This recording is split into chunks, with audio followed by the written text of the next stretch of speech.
Hello friends, welcome to your channel make physics easier by Mayur Agarwal. आज मैं आपका teacher मयूर आपके साथ हूं अपनी अगली सीरीज में, जिसमें हम लोग हाइट्स एंड डिस्टेंस के वीडियोस के बारे में, हाइट्स एंड डिस्टेंस के क्वेश्चंस के बारे में बात कर रहे थे। उस सीरीज का अगला और last video. As I told you before, मैंने आपको हाइट्स एंड डिस्टेंसेस का सारा बेसिक कॉन्सेप्ट और कुछ लेवल 1 एंड लेवल 2 के क्वेश्चंस समझा दिए थे। आज मैं आपसे बात करूंगा लेवल 3 के questions, means the extremely according to the class 10th level, because height and distance तो एक ऐसा टॉपिक है जो आपको कहीं पर भी सीनियर क्लासेस में भी 11th 12th बीएससी और बीटेक हमेशा आपको मिलता जाएगा। बट 10th लेवल के अकॉर्डिंग जो एक्सट्रीमली हाई लेवल के क्वेश्चंस हो सकते हैं, मैक्सिमम लेवल के क्वेश्चन हो सकते हैं, आज मैं वो आपसे डिस्कस करूंगा। तो आज का वीडियो भी आपके लिए बहुत इंपॉर्टेंट होने वाला है, क्योंकि बोर्ड एग्जाम है, चाहे वो सीबीएसई बोर्ड का एग्जाम हो या वो आईसीएसई बोर्ड का एग्जाम हो, उन दोनों ही बोर्ड के एग्जाम्स में इस लेवल के क्वेश्चंस आने के चांसेस ज्यादा रहते हैं, क्योंकि हाइट्स एंड डिस्टेंसेस का क्वेश्चन हमेशा मैक्सिमम मार्क्स में से पूछा जाता है। तो स्टार्ट करते हैं आज का वीडियो। आज का जो पहला क्वेश्चन मैंने सिलेक्ट किया है, according to that, a man standing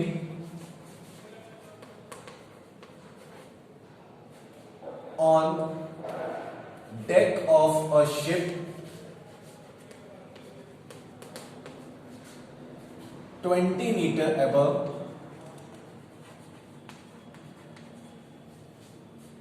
the sea level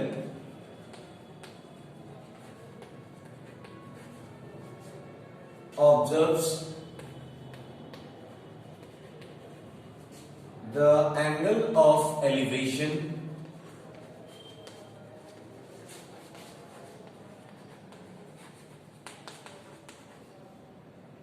of a bird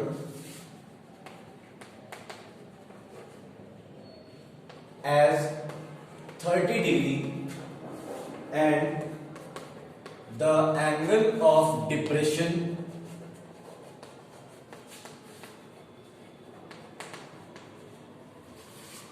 of its reflection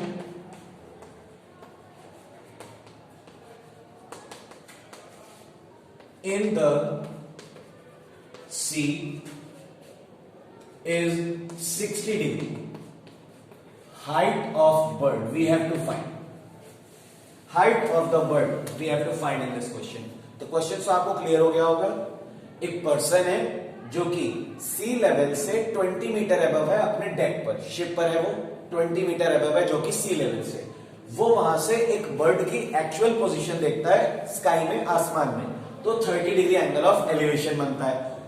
at the same time उसी बर्ड का जो रिफ्लेक्शन है, जो कि पानी के अंदर बनेगा, सो उस रिफ्लेक्शन को जब वो देखता है तो ऑब्वियसली वो नीचे नजर करेगा अपनी, इसीलिए एंगल ऑफ डिप्रेशन टर्म आया है। वो एंगल ऑफ डिप्रेशन है 60 डिग्री। तो बताइए उस बर्ड की सी लेवल से हाइट क्या होगी। सबसे पहले तो डायग्राम, ये हो गया C level, A B diagram main होते हैं इन क्वेश्चंस में। ये हो गया सी लेवल, यहां पर है person 20 metre above the sea level, ये पर्सन की पोजीशन हो गई। और सपोज बर्ड है यहां पर एट पॉइंट ओ, तो जब पर्सन यहां से देख रहा था तो एंगल ऑफ एलिवेशन था 30 डिग्री। अब ये डिस्टेंस भी हो जाएगी 20 इतनी, और इस डिस्टेंस को हम लोग लेट कर लेते हैं x। ओके, सो जो सी लेवल पर है और हम देख रहे हैं कि ये जो बर्ड की हाइट है सी लेवल से, वो है x + 20। अगर हम according to the laws of reflection जाते हैं, तो रिफ्लेक्शन ऑफ लॉस के अकॉर्डिंग जो डिस्टेंस होती है ऑब्जेक्ट की, वो इमेज के इक्वल होती है, तो ये x + 20 हो जाएगी। वही पर्सन जब इस बर्ड को ऐसे देख रहा है, एंगल ऑफ डिप्रेशन कितना बन रहा है 60 डिग्री। मेन कॉन्सेप्ट यहां पर यही है जो सबसे अलग है, ये डिस्टेंस और ये डिस्टेंस आपस में इक्वल होगी, OA and OD are equal to each other. ये हमारा डायग्राम कंप्लीट हो गया। इस बेस लाइन को हम लोग लेट कर लेते हैं y, तो ये डिस्टेंस जो होगी that will also become y। सबसे पहले हम ये वाला ट्रायंगल लेंगे, इस पॉइंट को हम नेम दे देते हैं E और इसको दे देते हैं F, OEF। अगर हम ट्रायंगल OEF में tan 30 अप्लाई कर रहे हैं, सो tan 30 के अकॉर्डिंग रिलेशन आएगा OE upon EF, OE upon EF, और OE की वैल्यू है x और EF की वैल्यू है y। tan 30 की वैल्यू होती है 1/√3 is equal to x upon y। Cross multiply कराएंगे तो यहां से y की वैल्यू आ गई √3 में x। अब हम लेंगे ट्रायंगल EDF। ट्रायंगल EDF इसमें हम लोग अप्लाई करेंगे tan 60। तो tan 60 के लिए यहां पर पूरा परपेंडिकुलर बनेगा ED और बेस बनेगा EF। सो ED की वैल्यू जो है वो कितनी है भाई, ED की ध्यान दीजिएगा, जो ED की वैल्यू होगी वो ये 20 भी इंक्लूड हो जाएगा उसमें, और x प्लस 20 मतलब यहां पर आ जाएगा x प्लस 40 डिवाइडेड बाई, और EF की जगह क्या लगा सकते हैं हम y। tan 60 की वैल्यू होती है √3, so √3 is equal to x plus 40 upon y। Cross multiply कराओगे आप, so √3y is equal to x plus 40। y की वैल्यू √3x आई थी, so √3 into √3x is equal to x plus 40। इसको हम मल्टीप्लाई कराएंगे, so 3x is equal to x plus 40। 3x minus x is equal to 40, so 2x is equal to 40 और x की value आ रही है 20। अब अगर हम डायग्राम में ऑब्जर्व करें, हमारे पास x की वैल्यू आ गई, कितनी आई है 20, और 20 मीटर ऑलरेडी वो पर्सन उस सी लेवल से हाइट पर था, तो जो बर्ड की टोटल हाइट हो जाएगी वो 20 है और x की वैल्यू भी 20। So the height of the bird will become x plus 20।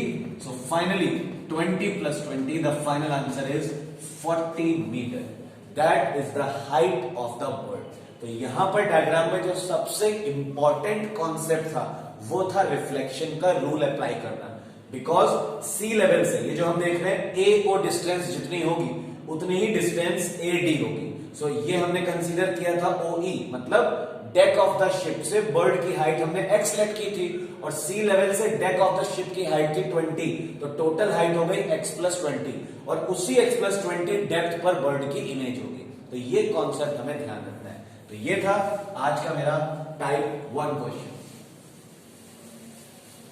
और आज की वीडियो को समझने के बाद आपको हाइट्स एंड डिस्टेंसेस में पूरी तरह से कॉन्फिडेंस आ जाना चाहिए, क्योंकि इन जितने भी क्वेश्चंस मैंने आपसे इन तीनों वीडियोस में, यस बेटा मैं आपको बता दूं, वही स्टूडेंट वीडियोस को समझ पाएगा प्रॉपरली जो लेवल वाइज करेगा। अगर आप डायरेक्टली थर्ड वीडियो वॉच कर रहे हो then there will be less benefit, आपके पास बेनिफिट्स थोड़े से कम हो जाएंगे। और अगर आप तीनों वीडियोस मेरे हाइट्स एंड डिस्टेंसेस के पार्ट 1, पार्ट 2 और पार्ट 3 तीनों प्रॉपरली वॉच करोगे then definitely you will have complete knowledge of trigonometrical topic heights and distances according to class 10।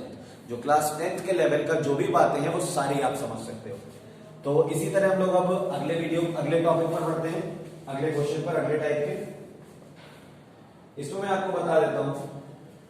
Type 2 जो मैंने डिसाइड किया है वो थोड़ा सा एक और उसमें अलग चीज होगी, इसीलिए मैंने एक क्वेश्चन यहां पर डिसाइड किया। An aeroplane flying horizontally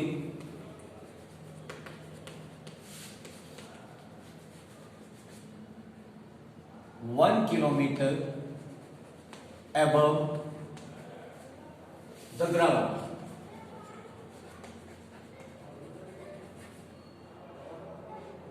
is observed at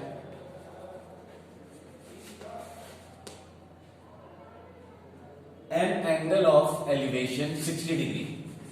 An angle of elevation 60 degree. After 10 seconds, its elevation is found to be 30 degree. Is found to be 30 degree. Find the speed of the aeroplane in kilometer per hour. Find speed. Okay, ये है हमारा type 2 question. एक aeroplane है जो कि horizontally fly कर रहा है। हॉरिजॉन्टली का मतलब है एक लेवल पर, वो अपनी हाइट नहीं चेंज कर रहा है, हॉरिजॉन्टली फ्लाई कर रहा है। तो सबसे पहले अगर हम डायग्राम बनाते हैं, ग्राउंड ये है उसकी पोजीशन, एरोप्लेन की फर्स्ट पोजीशन। तो यहां से अगर इसे देखा जा रहा था then the angle of elevation is 60 degree. यहां से एंगल ऑफ एलिवेशन 60 डिग्री है, और ये हाइट हमने कंसीडर कर ली है h। उसके बाद आफ्टर 10 सेकेंड्स उसकी पोजीशन चेंज हो जाएगी। अब जो एंगल ऑफ एलिवेशन बन रहा है वो हो रहा है 30 डिग्री। ये ए पोजीशन थी, ये बी पोजीशन है। हाइट इस कंडीशन में भी वही रहेगी बिकॉज एरोप्लेन हॉरिजॉन्टली फ्लाई कर रहा है। और ये जो ए से बी तक पहुंचने में टाइम लगा है दैट इज गिवन 10 सेकेंड्स। उसके अलावा बाकी हमें और कोई वैल्यू नहीं दी गई है, हमें स्पीड निकालनी है। 1 किलोमीटर हाइट गिवन है, तो ये जो h है इसे हम लिख लेते हैं 1 kilometre. It will become 1 kilometre because horizontally 1 kilometre above the ground. Height is given to us. A B हो गया, इसको ओ नेम दे देते हैं, सी एंड डी। तो अगर आप सबसे पहले इस ट्रायंगल में हम इसे एक्स लेट कर लेते हैं और इसे वाई लेट कर लेते हैं। अगर हम ट्रायंगल ए ओ सी में पहले हम लोग ट्रिग्नोमेट्री अप्लाई करते हैं। ट्रायंगल ए ओ सी, इसमें जो एंगल बन रहा है वो 60। So tan 60 is equal to tan 60 की वैल्यू परपेंडिकुलर अपॉन बेस, तो AC upon OC। AC upon OC, tan 60 की वैल्यू होती है √3। AC की वैल्यू दी गई है 1 kilometre, OC x। Cross multiply कराएंगे √3x is equal to 1। So x की वैल्यू आ गई 1/√3 kilometre. That is the value of x। After that अब हम ले लेते हैं ट्रायंगल BOD। ट्रायंगल BOD, अगर हम ट्रायंगल BOD में tan लेते हैं so here we can apply tan 30 is equal to, यहां पर अगर परपेंडिकुलर की बात की जाए तो BD upon OD। So BD upon OD, the value of BD will be 1 and the value of OD will be x plus y। So इसे हम सॉल्व करते हैं, इसकी वैल्यू होगी 1/√3 is equal to 1 upon x plus y. So values रखते हैं cross multiply से, तो x plus y is equal to √3। Cross multiply कराए तो ये वैल्यू आ गई है। सो y की वैल्यू हो जाएगी √3 माइनस x। सो y बन जाएगा √3 माइनस x की वैल्यू कितनी आई है 1/√3। So y is equal to 3 minus 1 upon √3, जिसको हम सॉल्व करेंगे तो फाइनल आंसर आया 2/√3। मतलब ए पॉइंट से बी पॉइंट तक जाने में, क्योंकि हमने ये डिस्टेंस निकाल लिया y और ये डिस्टेंस भी जो होगी ये y होगी, तो जो ए बी डिस्टेंस आ गई है हमारे पास, ए बी की वैल्यू आ गई है 2/√3 किलोमीटर। ओके, ये ए बी की वैल्यू है। ना हमें निकालना क्या है, speed of the aeroplane. Speed का फॉर्मूला होता है डिस्टेंस अपॉन टाइम। डिस्टेंस हमारे पास है, टाइम 10 सेकेंड्स है, तो 10 सेकेंड का मतलब हुआ हमें, क्योंकि किलोमीटर पर आना चाहिए, तो 10 अपॉन 3600 आवर्स। सो 1 अपॉन 360, तो स्पीड का फॉर्मूला लगा देते हैं। Speed is equal to distance मतलब 2 upon √3 and divided by 1 upon 360। इसे सॉल्व करा लेते हैं इस कैलकुलेशन को। इसके बाद मैं यहां पर थोड़ी सी कैलकुलेशन कर रहा हूं, तो जो स्पीड हो जाएगी वो हो जाएगी 2 अपॉन √3 मल्टीप्लाई 360 डिवाइडेड बाय 1। सो अगर हम √3 से रेशनलाइजेशन करा देते हैं तो 360 2 बन जाएगा 720 √3 अपॉन में 3 से इसको कैंसिल कराया, तो final answer is 240 √3 kilometre per hour. अब अगर आप चाहो तो √3 की वैल्यू 1.732 प्लेस करके और ज्यादा सिंप्लीफाई कर सकते हो, अदरवाइज आप इतना भी छोड़ दोगे और अगर √3 की वैल्यू नहीं दी है तो आपको पूरे मार्क्स मिल जाएंगे। तो जैसे कि आपने देखा इस डायग्राम में भी, इस क्वेश्चन में भी थोड़ा सा एक अलग स्टेप हमें लगाना पड़ा, क्योंकि यहां पर अगर आप प्रैक्टिकल कॉन्सेप्ट लगाओ कि एरोप्लेन हॉरिजॉन्टली तो फ्लाई करता नहीं, कभी थोड़ा बहुत ऊपर नीचे होता रहता है, आपको वो सब सोचने की कोई जरूरत नहीं है। अगर क्वेश्चन में उन्होंने बोल दिया है कि aeroplane is flying horizontally, then you are bounded with the question, तब आप क्वेश्चन के अकॉर्डिंग ही चलोगे। हमने ए पॉइंट कंसीडर की थी इनिशियल पोजीशन एरोप्लेन की, उस कंडीशन पे एंगल 60 डिग्री बन रहा था ऑब्जर्वर का, पॉइंट वही है। और उसी पॉइंट से जब 10 सेकंड बाद एरोप्लेन कुछ आगे चला जाएगा तो ऑब्वियसली जब आगे जाएगा तो एंगल कम हो जाएगा, तो अब एंगल हो गया 30 डिग्री। तो जितनी डिस्टेंस आगे बढ़ा था एरोप्लेन वही हमने निकाली, हमारा टारगेट वही डिस्टेंस निकालने का था, क्योंकि उसी ड्यूरेशन का हमें टाइम दिया था। हम अच्छे से जानते हैं स्पीड फाइंड करने के लिए हमारे पास दो क्वांटिटीज होनी चाहिए, distance and time. Time is given question in the question, so our target is to find the distance, और वो डिस्टेंस हमारे पास आ गई है ये 2/√3 किलोमीटर, क्योंकि क्वेश्चन में हमसे कह रहा था किलोमीटर पर आवर में निकालिए, तो जो टाइम हमें 10 सेकेंड्स गिवन था उसे 3600 से डिवाइड करके आर में कन्वर्ट किया, फिर स्पीड का फॉर्मूला लगा दिया, डिस्टेंस अपॉन टाइम, सॉल्व किया तो फाइनल आंसर आया 240√3 किलोमीटर पर आवर। तो ये था हमारा आज का टाइप 2 क्वेश्चन, जिसमें हम लोगों ने एरोप्लेन से रिलेटेड, और बेसिकली इस क्वेश्चन को मेरा बताने का आपको टारगेट ये था कि कभी कभी हाइट्स एंड डिस्टेंसेस में स्पीड देकर डिस्टेंस पूछना या टाइम देकर स्पीड पूछना, इस तरह के भी क्वेश्चंस आ सकते हैं। So you have to be very careful about this question. Height and distances का मतलब ये नहीं है कि यहाँ पर स्पीड का कोई मतलब नहीं होगा, कभी कुछ क्वेश्चंस स्पीड से भी रिलेटेड आ सकते हैं। That is why I have given you this question in this video. So next जो मैंने क्वेश्चन टाइप 3 डिसाइड किया है, अब मैं वो आपसे डिस्कस कर लेता हूं।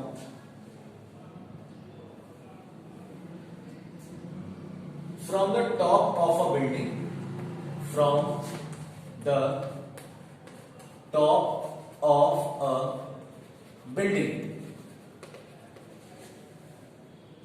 20 metre height, 20 metre height, the angle of elevation of the angle of elevation of the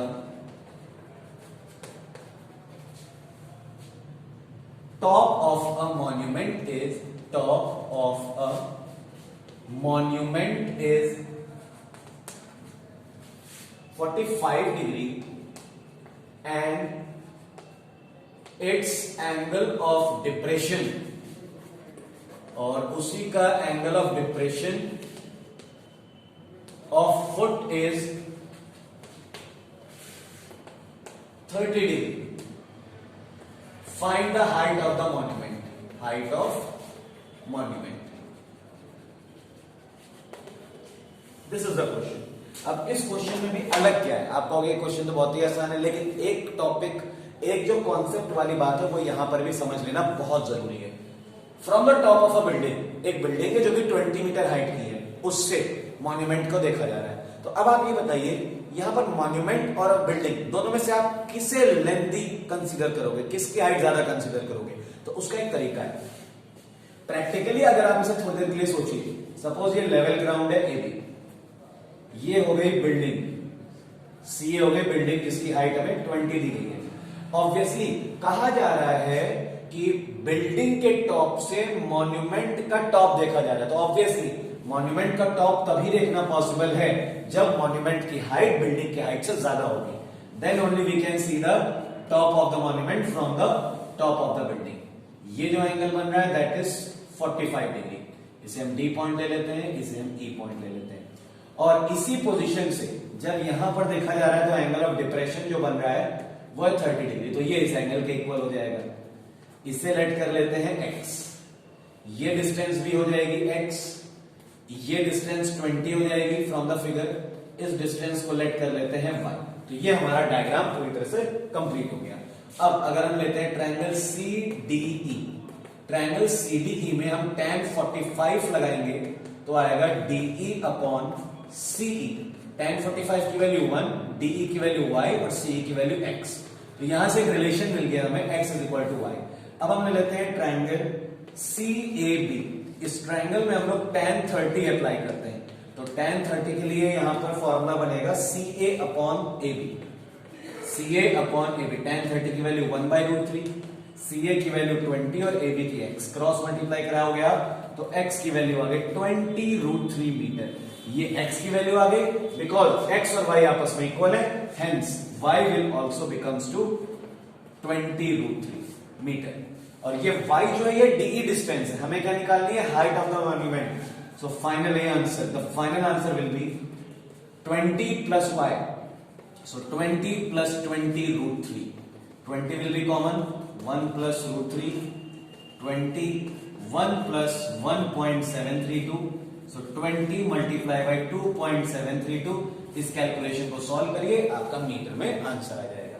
तो ये था हमारा क्वेश्चन जिसमें ये कंफ्यूजन रहता है कि अगर दो बिल्डिंग दी गई है, या एक बिल्डिंग एक मॉन्यूमेंट, या एक बिल्डिंग एक हिल, तो आप उसमें किसे ज्यादा हाइट का कंसीडर करोगे, तो वो क्वेश्चन की लैंग्वेज से आपको क्लियर हो जाएगा। तो ये थे आज के वीडियो के हमारे 3 क्वेश्चंस। अब हमारे पास trigonometrical topic heights and distances की पूरी नॉलेज मैंने आपको 3 वीडियोस के कॉम्बिनेशन में कवर कर दी है। इन तीनों वीडियोस को वॉच करिए, साथ ही साथ प्रैक्टिस भी करते जाइए अपनी बुक से। बेसिकली जो क्वेश्चंस मैंने लिए थे, they are selected from ML Agarwal book, because I have considered this book because this is my favourite book, that is why I have considered that. But I am not saying that कि other books सही नहीं है। आपके पास जो भी book है, आप इसी कॉन्सेप्ट के अकॉर्डिंग उनसे क्वेश्चन सॉल्व करना स्टार्ट करिए। कहीं कोई प्रॉब्लम आती है, then you can contact me. Thank you.